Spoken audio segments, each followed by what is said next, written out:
Alhamdulillah Alhamdulillahilladzi arsala rasulahu bil huda wa dinil haqq liyuzhirahu 'alad dini kullih wa kafa billahi syahida.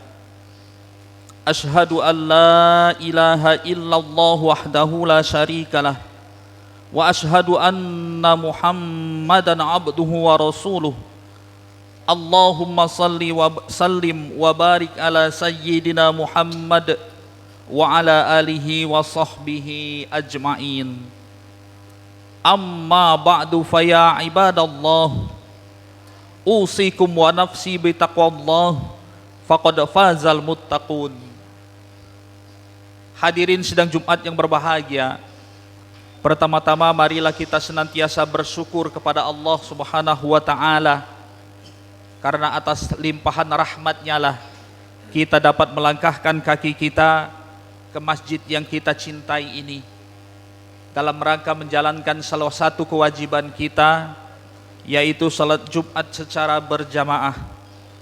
Kemudian salawat dan salam semoga tercurahkan kepada junjungan kita Nabi Muhammad sallallahu alaihi wasallam. Mudah-mudahan kita semua termasuk umatnya yang senantiasa menjalankan sunnah-sunnah beliau, sehingga kita berhak mendapatkan syafaatnya di hari kemudian kelak. Kemudian selain daripada itu, marilah kita tingkatkan ketakwaan kita kepada Allah Subhanahu wa ta'ala dengan menjalankan semua perintahnya dan menjauhi semua larangannya. Judul khutbah kita pada hari ini yaitu berintrospeksi diri. Hadirin rahimakumullah, semenjak kekuasaan Islam satu persatu jatuh ke tangan bangsa Barat, mulai saat itulah keprihatinan demi keprihatinan terus melanda di kalangan umat Islam, dan mulai saat itu pula berbagai jalan pikiran umat Islam yang menjadi penyebab kemunduran umat sebelumnya terus dipompa dan ditradisikan ke kalangan masyarakat Muslim oleh bangsa Barat.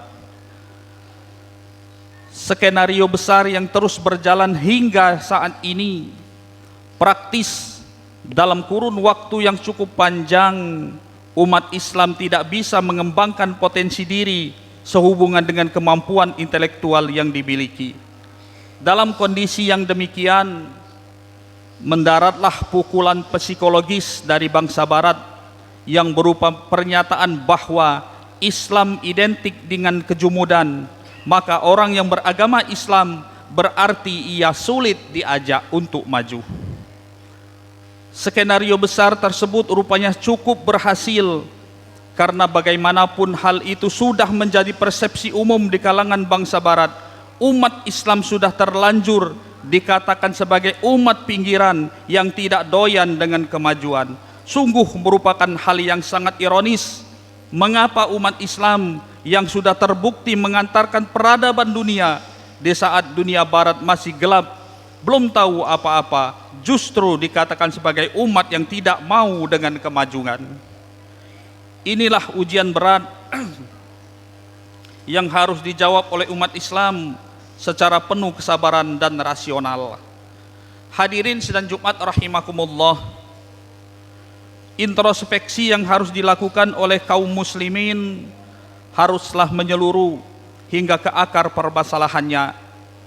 Barangkali kita harus yakin bahwa tidak mungkin Allah Subhanahu wa ta'ala menimpakan beban begitu besar kepada umat Islam tanpa adanya kesalahan kolektif yang pernah dilakukan oleh umat Islam dalam perkembangannya.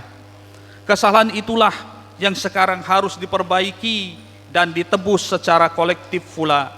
Di dalam surah Al-Mujaddalah ayat 11, Allah Subhanahu wa ta'ala memberikan isyarat kepada kita. A'udzubillahi minasyaitonirrajim. Bismillahirrahmanirrahim. Yarfa'illahu alladhina amanu walladhina utul ilma darajat. Allah akan meninggikan derajat orang-orang yang beriman di antara kamu dan orang-orang yang berilmu pengetahuan dengan beberapa derajat. Meski kita bukanlah orang mufassirin, setidaknya bisa merenungkan apa yang tersirat di dalam ayat tersebut. Sebagai orang yang beriman kepada Allah, mengapa justru seolah-olah kita rendah derajat kita di hadapan orang-orang yang tidak beriman kepada Allah? Mengapa justru kita menjadi objek secara terus-menerus dan hampir belum pernah menjadi subjek?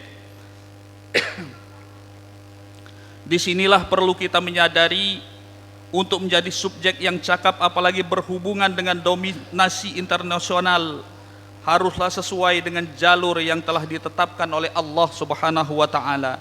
A'udzubillahi minasyaitonir rajim. Qul hal yastawil ladzina ya'lamuna wal ladzina la ya'lamun, innama yatadzakkaru ulul albab. Katakanlah hai Muhammad, samakah orang-orang yang berilmu pengetahuan dengan orang-orang yang tidak berilmu pengetahuan? Sesungguhnya yang bisa mengambil pelajaran hanyalah orang-orang yang berakal. Quran Surah Az-Zumar ayat 9. Hadirin sidang Jumat rahimakumullah, dua ayat yang kami sebutkan di atas hanyalah sebagian kecil dari apa yang telah diperingatkan oleh Allah Subhanahu wa taala yang berkaitan masalah ilmu pengetahuan. Barangkali itulah yang menjadi suatu sinyal dari Allah terhadap nilai-nilai vital yang sempat diabaikan oleh umat Islam dalam sejarah perkembangannya. Padahal Allah Subhanahu wa taala juga telah memberikan suatu peringatan. A'udzubillahi minasyaitonir rajim. Innama yakhshallahu min ibadihil ulama. Sesungguhnya yang takut kepada Allah di antara hamba-hambanya adalah para ulama, orang-orang yang berilmu pengetahuan. Surah Al-Fatir ayat 28. Jika kalimatnya sedikit kita susun balik, maka berarti kita belum bisa dikatakan takut kepada Allah selama kita belum berusaha untuk menjadi orang-orang yang menguasai ilmu pengetahuan.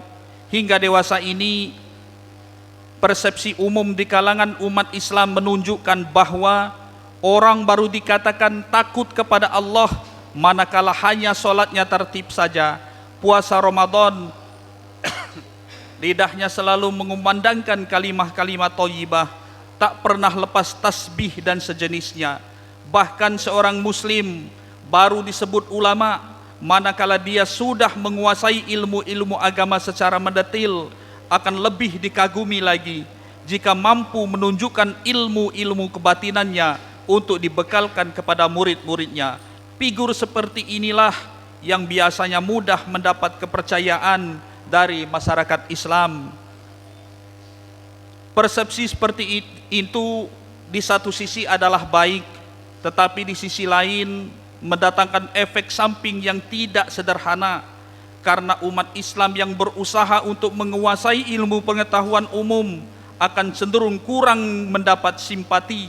Mereka tidak mendapatkan dukungan moral, apalagi biaya.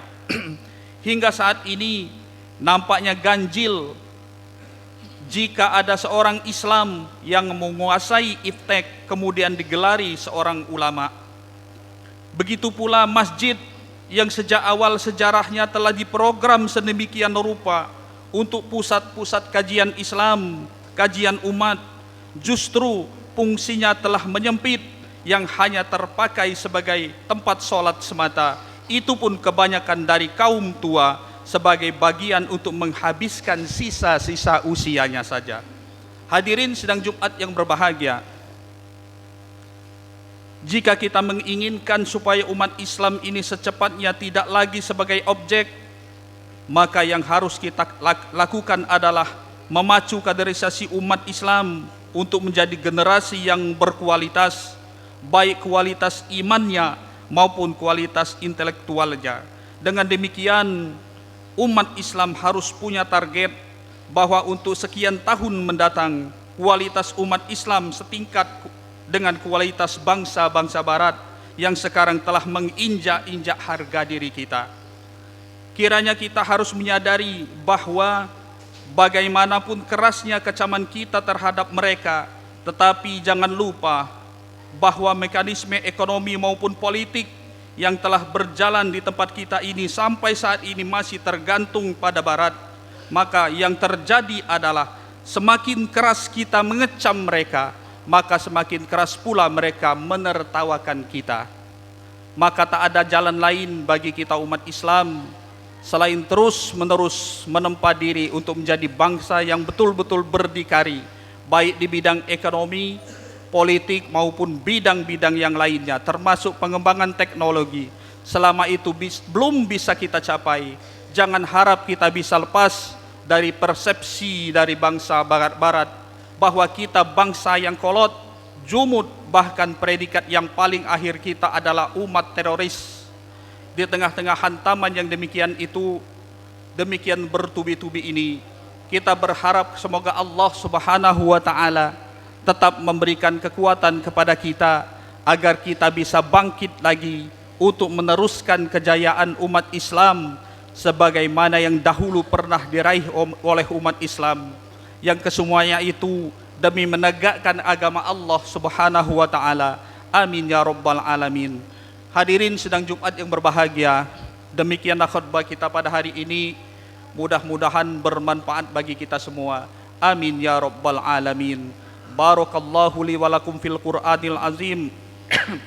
Wa nafa'ani wa iyyakum bima fihi minal ayati wa dzikril hakim. Wa taqabbala minni wa minkum tilawatahu innahu huwas samiul alim.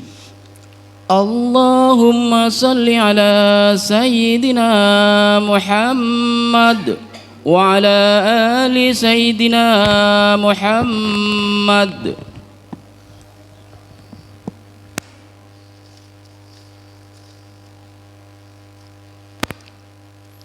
Alhamdulillah, alhamdulillahi hamdan katsiran kama amar.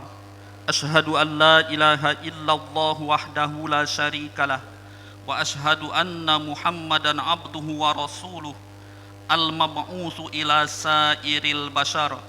Allahumma fassalli wa sallim wa barik ala sayyidina Muhammadin nuril anwar wa ala alihi wa sahbihi ajma'in. Amma ba'du, faya ayyuhal muslimuna rahimakumullah, usikum wa iyaya bitaqwallah wa ta'atihi la'allakum tuflihun. Qala ta'ala walam yazal qailan alima. A'udzu billahi minasyaitonir rajim. Innallaha wa malaikatahu yusalluna 'alan nabi ya ayyuhalladzina amanu sallu 'alaihi wa sallimu taslima. Allahumma salli ala Muhammad wal malaikatil muqarrabin wa anbiya'ikal mursalin wa ahli ta'atika ajma'in warhamna wa iyyahum birahmatika ya arhamar rahimin. Allahumma ighfir lil muslimina wal muslimat wal mu'minina wal mu'minat al ahya'i minhum wal amwat innaka sami'un qaribun mujibud da'awat wa ya qadiyal hajat. Rabbana ighfir lana wa li ikhwanina alladhina sabaquna bil iman wa la taj'al fi qulubina ghillan lil ladzina amanu rabbana innaka raufur rahim. Rabbana atina fid dunya hasanah wa fil akhirati hasanatan wa qina adzaban nar. Ibadallah, innallaha ya'muru bil adli wal ihsan wa ita'il qurba wa yanha 'anil fahsya'i wal munkari wal baghi ya'idzukum la'allakum tazakkarun. Fadhkurullahal 'azima yazkurkum washkuru 'ala ni'amihi yazidakum wa la dzikrullahi akbar wallahu ya'lamu ma tasna'un.